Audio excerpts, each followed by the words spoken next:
We enjoy helping people, and you know, these days your life doesn't end because you've lost a limb or you need a brace, and you can go on with your life, and we show them that. So it is rewarding to see that.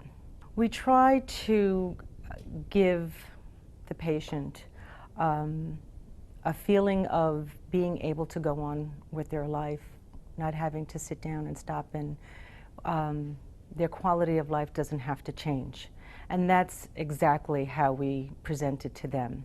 The quality of work that's done here is amazing, and the patient's life doesn't just have to stop.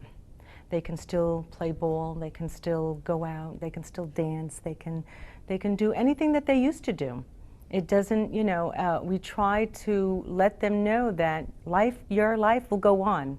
You might be missing a limb, but you won't be missing out on your life, because you can still do all the things you did before.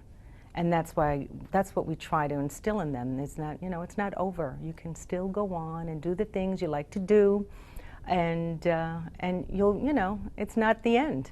It really isn't the end. The sense of humor issue is something that, it's me. It's me. In fact, one of my colleagues in this field, we did a presentation, he did a presentation for some new technology. And of course, I want to be first to find out what it all is and this and that. And at this presentation, somehow I end up being the comedian through the whole thing. So when I got my diploma for this technology, signed up, the name on the diploma was Shecky Valenti. You remember Shecky Green? So anyway, to me, I don't know, that's my whole personality. I've always looked at life in a very humorous way. People like George Carlin, certain people who are entertaining, Rodney Dangerfield right there.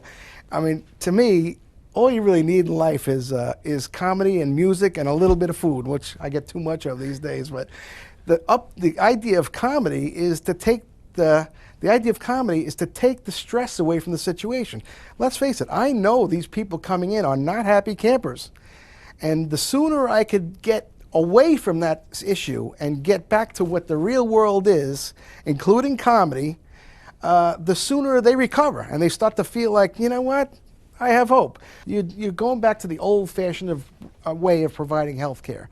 The old-fashioned way of providing health care is still much better than all the technology we have today, because something about this clinical atmosphere we have today takes away the humanitarian aspect of why people become doctors and healthcare professionals. We're not healthcare professionals. By theory, we're supposed to be just humanitarians who are looking to help people in a process. That's all.